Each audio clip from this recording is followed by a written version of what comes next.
దాని మీద మరి వార్తలు రాస్తే ఇంతవరకు ప్రభుత్వం ఖండించలేదు. వాళ్ళు నేను అడుగుతా ఉన్న రాష్ట్ర డీజీపీ గారిని, రాష్ట్ర ఇంటెలిజెన్స్ ఐజీ గారిని, మీరు ప్రమాణం చేసి చెప్పగలుగుతారా రాష్ట్రంలో ప్రస్తుతం మీరు ఫోన్లు మాకు ట్యాప్ చేయట్లేదు, మంత్రుల ఫోన్లు ట్యాప్ చేయట్లేదని? ఫోన్ ట్యాపింగ్ అనేది, గూఢచారి వ్యవస్థ అనేది పోలీసులు ఈ రోజు కాదు, నిఘా వ్యవస్థ అనేది శాంతి భద్రతల పరిరక్షణ కోసం, అట్లాగే ప్రభుత్వాల్ని అస్థిరపరిచే కుట్రలు ఎవరైనా చేస్తే దాని నుంచి ప్రభుత్వాలను కాపాడడం కోసం 1952 నుంచి నెహ్రూ గారి టైం నుంచి ఈ రోజు మోడీ గారి టైం. నాకు చాలా ఆశ్చర్యం అనిపించింది. ఇవాళ కేంద్ర హోంశాఖ సహాయ మంత్రి గారు ఏదో మాట్లాడినారు, చూసినారు ఆ ట్వీట్. ఏదో ఆయన హోంశాఖ సహాయ మంత్రి, ఆయన ఆధీనంలో ఉండే పోలీసులు కూడా ఇవాళ దేశంలో కొన్ని వేల ఫోన్లు వింటున్నారు. అది ఆయనకు తెలుసో తెలియదో నాకు తెలియదు. అంటే ఇది దేశ భద్రతకు, శాంతి భద్రతల పరిరక్షణకు, ప్రభుత్వాల స్థిరత్వానికి సంబంధించి పోలీసులు రొటీన్గా శాంతి భద్రతలు కాపాడాలి అనుకున్నప్పుడు జరిగే కార్యక్రమం. దానికి మంత్రులకు, ప్రభుత్వంలో ఉండే రాజకీయ నాయకులకు పాత్ర ఉండదు. ఇదే రేపు చెప్తాను నేను. ఏం చెప్తే ఇంకా కొత్తగా మాకేం సంబంధము, మాకేం తెలుసు? ఇవి రొటీన్గా జరిగే కార్యక్రమాలు జరుగుతుంటాయి. ఈ రోజు కూడా ఇప్పుడు మీతో మాట్లాడుతున్నాను కదా, పక్కనే కాంగ్రెస్ ప్రభుత్వం ఉన్నది కర్ణాటకలో, తెలంగాణలో కాంగ్రెస్ ఉన్నది, ఇటు పక్కకు బీజేపీ ఉన్నది. ప్రతి ప్రభుత్వం ఈ దేశంలో గూఢాచారి వ్యవస్థ మీద ఆధారపడుతుంది. ప్రభుత్వాధినేతలకు రిపోర్ట్లు వస్తాయి. ఎట్లొస్తాయో మాకు తెలియదు. వాళ్ళు ఎట్లా తీసుకొచ్చిన సమాచారం మాకు తెలియదు. మేము అడగం. మేమంటే మేము కాదు, ముఖ్యమంత్రులకు, మంత్రులకైతే అసలే తెలియదు. ఇది వాస్తవం. ఈ దేశంలో ఇదేదో కొత్త విచిత్రమైన విషయం అన్నట్టు, చాలా గొప్ప విషయం ఏదో వీళ్ళు పరిశోధించి సాధించినట్టు నేను ఇవాళ అడుగుతున్నా. ఎవరిని అడగాలి? సిట్ ఎవరిని పిలవాలి? నిజానికి గతంలో ఇంటెలిజెన్స్ ఐజీగా పనిచేసి ప్రస్తుతం డీజీపీగా ఉన్న శివధర్ రెడ్డిని పిలిచినరా? గతంలో టీఆర్ఎస్ ప్రభుత్వంలో ఇంటెలిజెన్స్ ఐజీగా మొదటి ఇంటెలిజెన్స్ ఐజీ ఎవరు? ఇవాళ డీజీపీ శివధర్ రెడ్డి గారు. ఆయనకు తెలుస్తుంది ఎవరి ఫోన్లు ట్యాప్ చేసినారు, మాకేం తెలుస్తుంది? గతంలో డీజీపీగా పనిచేసిన మహేందర్ రెడ్డి గారికి తెలుస్తుంది. మొన్నటిదాకా డీజీపీగా పనిచేసిన జితేందర్ గారు, ఆయన గతంలో హోమ్ సెక్రటరీ ఉండి, ఆయనకు తెలుస్తుంది.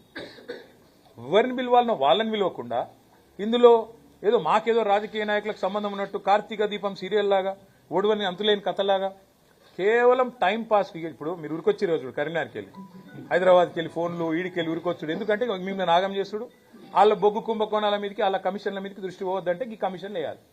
ఇక ఏముంది ఆ సిటీలో? అడిగితే నేను చెప్తా, కుల్లా చెప్తా. ఇవాళ రేవంత్ రెడ్డి ప్రభుత్వం మా ఫోన్లు ట్యాప్ చేయడం లేదా? ప్రతిపక్ష నాయకుల ఫోన్లు ఇవాళ రేవంత్ రెడ్డి ట్యాప్ చేయడం లేదని ఒక్క అధికారి కెమెరా ముందుకు వచ్చి చెప్పే ధైర్యం ఉందా? చెప్తారా అఫీషియల్గా? వాళ్ళకి తెలుసు, చెప్పలేరు. ఎందుకు? రేపు మా గవర్నమెంట్ వస్తుంది, మళ్ళీ మేము ఎంక్వైరీ చేసినాం అనుకో, వీళ్ళందరూ అలా బొక్కల పడతారు. వాళ్ళకి ఎరికే. వాళ్ళు ఏ ప్రభుత్వమైనా భారతదేశంలో 1952 నుంచి నేటి వరకు మాకు రాజకీయ నాయకత్వంతో సంబంధం లేకుండానే శాంతి భద్రతల పరిరక్షణ, సామాజిక మరి స్థిరత్వము, అట్లాగే ప్రభుత్వాల స్థిరత్వం కోసం ఎప్పటికప్పుడు వేగులు సమాచారం సేకరిస్తూనే ఉంటారు. కానీ రాజకీయ నాయకత్వానికి, ముఖ్యమంత్రి అయినా మంత్రులకైనా మాకు ఆ సమాచారం ఎట్లా వస్తుంది అని తెలియదు. రెండోది, ఇప్పుడు నేను ఫర్ ఎగ్జాంపుల్ చెప్తున్నా మీకు, మాకేదో సమాచారం కావాలి అనుకోండి, నాకు కాదు ప్రభుత్వాధినేతకు సమాచారం కావాలి, పోలీసు వాళ్ళకి చెప్తే వాళ్ళు తెచ్చిస్తారు. వాళ్ళు ఎట్లా తెచ్చారో మాకు చెప్పొద్దు, మేము అడగద్దు. అది మౌఖిక ఒప్పందం, అది ఓవరాల్గా చట్టం. ఇది తెలుసు పోలీసు వాళ్ళకు. కానీ ఇప్పుడు ముఖ్యమంత్రి దావోస్ పోయిండు కదా, ఆడికెళ్ళి హార్వర్డ్ పోతుండు కదా, 10 రోజులు టైంపాస్ చేయాలి కదా.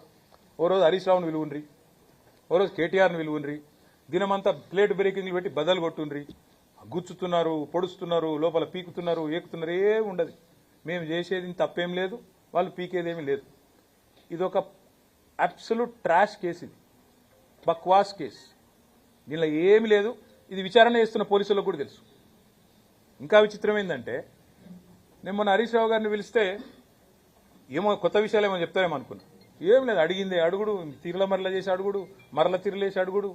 మమ్మల్ని కూడా రేపు గదే ఉంటుంది. టైంపాస్ చేసి సాయంత్రం వరకు మీడియా దృష్టి ఆకర్షించి, మీకు పాపం మీకు కూడా ఏదో ఒక వార్త మసాలా కావాలి కాబట్టి మీతో కూడా నడిపించి దినమంతా ఆడో విజువల్, ఈడో విజువల్, ఆడో కెమెరా, ఈడో కెమెరా పెట్టి డ్రామా, అంత తప్ప ఏం లేదు.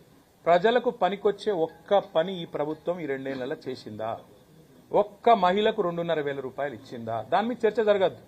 6 గ్యారంటీల మీద చర్చ జరగద్దు. 100 రోజులు అన్నది మర్చిపోవాలి. ఏమనంటే కేసీఆర్ అప్పులు చేసిండని డబ్బు కొట్టాలి. ఇదే దిక్కుమాలిన ఆలోచన తప్ప వాళ్ళు పీకేదేం లేదు, వాళ్ళతో అయ్యేదేం లేదు. బరాబర్ పోతా బరాబర్ వాళ్ళకి చెప్పొస్తా. నేను అడుగుతా ఫస్ట్ సిట్టోళ్ళని ఏమని, మీరు నా ఫోన్ ఇవాళ ట్యాప్ అవుతుందా లేదా చెప్పురు ముందని అడుగుతా. చెప్తారా? గది కథ. ఇది ఒక రొటీన్గా జరిగే వ్యవహారాన్ని ప్రభుత్వంలో రొటీన్గా గూఢచారి వ్యవస్థ చేసే పనిని, ఇదేదో జరగలేని పని ప్రపంచంలో ఎన్నడూ జరగలేదు. ఇప్పుడు రొటీన్గా ఎవడన్నా మా ప్రభుత్వాన్ని పడగొట్టే లుచ్చా పని ఎవడన్నా చేస్తే, 50 లక్షల రూపాయలతో ఎవడన్నా బ్యాగ్ పట్టుకొని దొరికితే, మా ఎమ్మెల్యేలను కొనుగోలు చేసే ప్రయత్నం చేస్తే వాళ్ళ ఫోన్లు ఇంటే ఇన్నరేమో, మాకేం సంబంధం దానికి? ప్రభుత్వాన్ని కూలగొట్టే పని ఎవడన్నా వెధవ చేస్తే ఆ వెధవను అడ్డుకునే క్రమంలో ఆ వెధవ ఫోన్లు ఇంటే మాకేం సంబంధము? పోలీసుల పని అది. మేమేం చేస్తాం దానికి? మాకు సంబంధం ఉండదు. రొటీన్ ప్రక్రియ అంటున్నారు.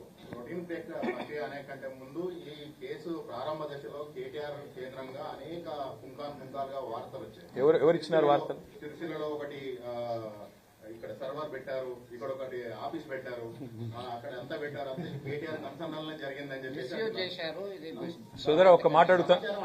లేదు ఒక్క నిమిషం సోదరా, ఒక్క మాట మీరు అంటున్నారు కదా, అంటే మీరు అడిగేది ఇక్కడ పెట్టారు. నేను చెప్తాను సోదరా, ఒక్క మాట చెప్పండి. మీరు నాకు 2 ఏళ్ళు అయింది కేసు ప్రారంభించి, ముంగడు చూడాలన్నా ఆయన అందంగా ఉన్నాడని అడుగు. ఇప్పుడు 2 ఏళ్ళు అయింది కేసు విచారణ ప్రారంభించి, 2 ఏళ్ళు అయింది కదా. ఇప్పుడు తమ్ముడు ఒక మాట అన్నాడు, పుంకాలుగా కథనాలు వచ్చినాయి. ఎక్కడికి వెళ్ళి వచ్చినాయి? ఎవరన్నా ఒక అధికారి అఫీషియల్గా ప్రెస్ మీట్ పెట్టిండా? ఎవరన్నా మంత్రి అఫీషియల్గా మాట్లాడిండా? ఏడికెళ్ళి వస్తున్నాయి ఇవన్నీ? ఏడికెళ్ళి వస్తున్నాయి? లీకులు తప్ప. ఇట్లయిందట అట్లయిందట, అదిగో పులి ఇదిగో తోక. ఒక్కటంటే ఒక్క ప్రెస్ మీట్, ఒక్కటంటే ఒకటి అధికారిక వార్త ఏదైనా వచ్చిందా? సీఎంఓల నుంచి లీకులు. గతంలో అప్పుడు సినిమాలో గ్రీకు వీరుడు అని పాట ఉంటుంది, అట్లా రేవంత్ రెడ్డి పేరు లీకు వీరుడు అని పెట్టాలి. లీకులు తప్ప పీకిందేంది నువ్వు? నాకు అర్థం కాదు. 2 ఏళ్ల నుంచి గుంచుతూనే ఉన్నావు. ఎప్పుడు నీకు కొద్దిగా టైంపాస్ కావాలంటే నోటీస్. నేను దావోస్ పోతున్నా, ఎక్కడ మా ఉప ముఖ్యమంత్రి నా మీద కోపంగా ఉన్నాడు, బొగ్గు కుంభకోణంలో ఆయన వాటా నేనేదో కొట్టేసే ప్రయత్నం చేసినా అని. కాబట్టి ఆయన నా కుర్చీ ఏమైనా గుంజుకుంటాడేమో. ఏం చేయాలి? టైంపాస్ చేయాలి. 2 రోజులు నోటీసుల పేరు మీద డ్రామా ఇవ్వాలి. మాకు ఇంకో 2 రోజులకు ఇంకోళ్ళకి నోటీస్ ఇస్తారు. ముఖ్యమంత్రి గారు వచ్చేదాకా టైంపాస్ చేయమని చెప్పిపోయిందట. కాబట్టి టైంపాస్ చేస్తున్నారు.